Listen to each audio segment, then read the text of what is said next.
Beware of gluten. At least, that's what many people are telling us these days. But why? What exactly is gluten? In which foods is it found? And is this mystery substance actually bad for us?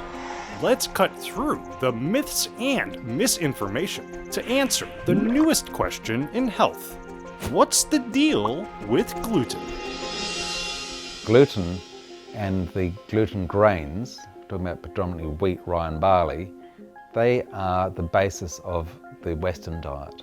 However, gluten seems to cause inflammation in everybody's gut because gluten is not absorbed very well by the body, it's not digested properly. If you look at the content of wheat nowadays, we've processed these grains so much and hybridized them so much that they're very different than what they used to be 100 years ago. There's a lot more gluten in it than if you look at ancient wheat varieties. So we're getting all this extra gluten, which by nature is kind of a hard to digest protein. And then people eat a lot of grains in general. You're creating the perfect storm of over-provoking people's guts. For those people who cannot digest gluten, it's incredibly harmful to the digestive tract because what happens is it acts like a glue and it goes down and it sits on the walls of the colon. And the walls of our colon are kind of like the walls on our cheeks. It's very sensitive tissue. So it irritates the tissue over time to where it becomes permeable, and then everything we eat goes into the bloodstream because we have what's called a leaky gut. One of the harmful things about gluten is it's seen to be an inflammatory protein. That means that the body is rejecting it. It means that the body mounts an immune response against it.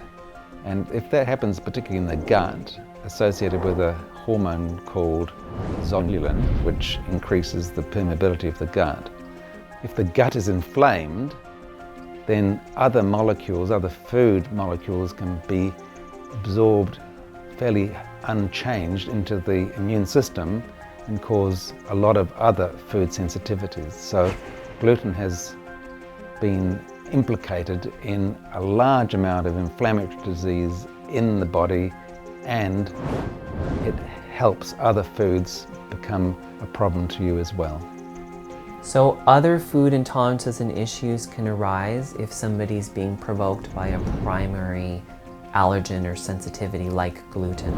So if you're eating something that is not well suited for your genetics and your body, like gluten, and it creates that leaky gut environment, many other things that you might have been able to tolerate okay now become also a problem. It's kind of like if you get a cut or an abrasion on your arm and then you keep bumping it against the wall.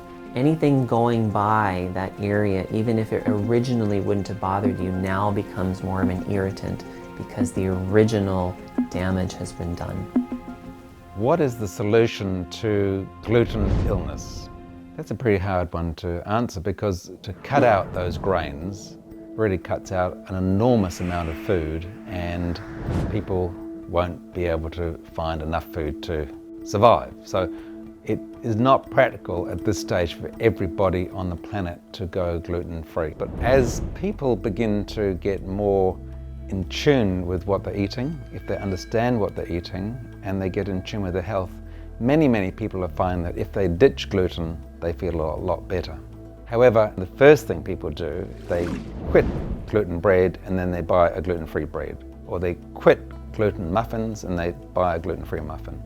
And the gluten-free alternatives are often higher in sugar, higher in fat, and higher in salt, and they are sold as a replica of the foods that they shouldn't be eating. And that probably is not the way to go. There has been this shift towards commoditizing, the gluten-free industry, and I don't think that it's actually making people healthier. I don't think the point of going gluten-free means to replace it with a processed food that's in a package that's filled with a bunch of ingredients that you don't know the names of. The gluten-free aisle in supermarkets is one of those places that looks very tempting and it looks good on paper. It seems like it would be a really healthy choice. Unfortunately, many of the foods in the gluten-free aisles are actually gluten-free junk foods. That's GFGF. JF. They're going to be highly processed and full of sugar and can actually make us worse rather than better. So what we see is when people replace their foods with gluten-free food, then they end up having potentially more problems with blood sugar dysregulation, with potentially being at greater risk for diabetes. In my opinion, one of the most unhealthy aisles in the supermarket is the gluten-free aisle. What they're doing with the gluten-free aisle is they're taking combinations of sugar, flour, starch, processed foods and turning them into pastas, crackers, cookies. They're still gonna spike your blood sugar and cause insulin disruption and leptin blocking, which is gonna make you fat. It's gonna make your brain think that you're starving.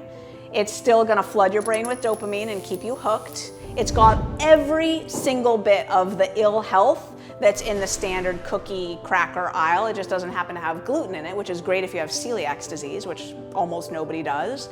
It's still processed, unhealthy junk. So don't go thinking that just because you've taken the gluten out of your bread, your pasta, your crackers, your cookies, that you've now turned it into something healthy. You know, I see that there's always room for speculation, and if you choose any food on the planet, there are chemicals in that food that in context could seem to be dangerous. And I've personally not seen large outcome studies saying that populations that avoid wheat have better health outcomes than those that do not, barring celiac disease, of course. There have been a few larger outcome studies on those that have gone gluten-free. They've not yet been positive. So far, the outcome studies have shown that those that without celiac that have gone gluten-free have had higher risks of heart disease, greater rates of weight gain as well, and also higher rates of diabetes. So I don't advocate gluten-free diets across the board. Those that do consume wheat, I would argue that they work differently when they're made into flour than they are when they're taken in intact whole grains. I'm more of a fan of intact whole grains or even sprouted intact whole grains over flour products of any type. So as far as wheat, many traditional versions would have been tabbouleh based upon bulgur wheat, or even just wheat berries themselves used as a salad. So in all cases, foods that are more minimally processed and more as they were used in traditional diets are the healthiest. So, what's the deal with gluten? It's complicated. If you suffer from celiac disease, you may want to avoid these gluten-heavy products. But it sounds like everyone should avoid those gluten-free junk foods. Want to know more about your food's effects on your body? Why not subscribe to the Diabetes Smarts channel and check out our ever-expanding library of diabetes-fighting knowledge. Jumpstart your journey with our 2 free gifts: Superfoods for Diabetics and That Diabetes Documentary, Episode 1. Just click that link in the description below to grab both of these 2 free gifts. Thanks for watching, and have a happy and healthy day.